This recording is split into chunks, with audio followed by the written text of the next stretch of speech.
দর্শক, এখন আপনাদের জানাবো ময়মনসিংহে মিজানুর রহমান আজহারের মাহফিল হতে চলতেছে 15 ফেব্রুয়ারি। দর্শক, আমাদের চ্যানেলে নতুন হয়ে থাকলে চ্যানেলটি অবশ্যই সাবস্ক্রাইব করে পাশে থাকবেন। এখন জানাচ্ছি বিস্তারিত।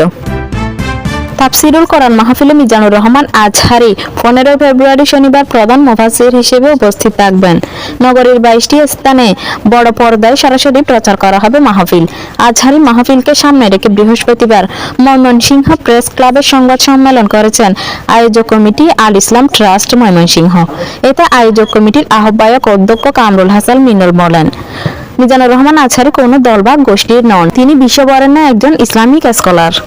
তিনি বাংলাদেশের জাতীয় সম্পদ। তার আগমনের দিন ময়মনসিংহে লাখ লাখ মানুষের আগমন হবে। যেহেতু লাখ লাখ মানুষ উপস্থিত থাকবেন, সেহেতু মানুষের কিছু অসুবিধা হতেই পারে। সেজন্য তিনি সবার কাছে আগাম দুঃখ প্রকাশ করেন। বিপুল সংখ্যক মানুষের উপস্থিতির কারণে শহরে যানবাহন চলাচলে কিছুটা নিয়ন্ত্রণে থাকবে। শম্ভুগঞ্জ ব্রিজের আগে বড় যানবাহনকে আটকে দেওয়া হবে। এছাড়া ময়মনসিংহ নগরের মাঝখান্দা, আকোয়া বাইপাস ও রহমতপুর বাইপাসে আটকে দেওয়া হবে বড় যানবাহন। তবে শহরের অবস্থা অনুযায়ী ইজি বাইক চলাচল করবে। ওই দিন বিশ্ববিদ্যালয়ে ভর্তি পরীক্ষা অনুষ্ঠিত হবে। সেক্ষেত্রে ভর্তি পরীক্ষায় অংশ নেওয়া শিক্ষার্থীদের জন্য শহরে চলাচলে কোনো বাধা থাকবে না। তবে মূল শহরে যানজটের আশঙ্কায় সবাইকে বাইপাস ব্যবহারের অনুরোধ জানান কামরুল হাসান মিলন। ওই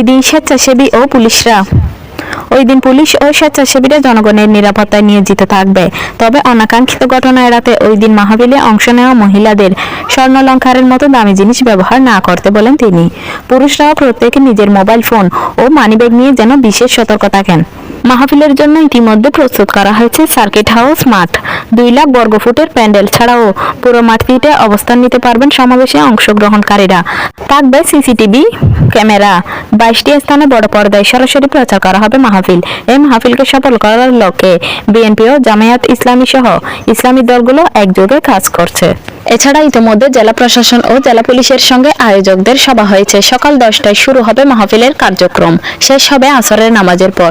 desk report NY Bangla news.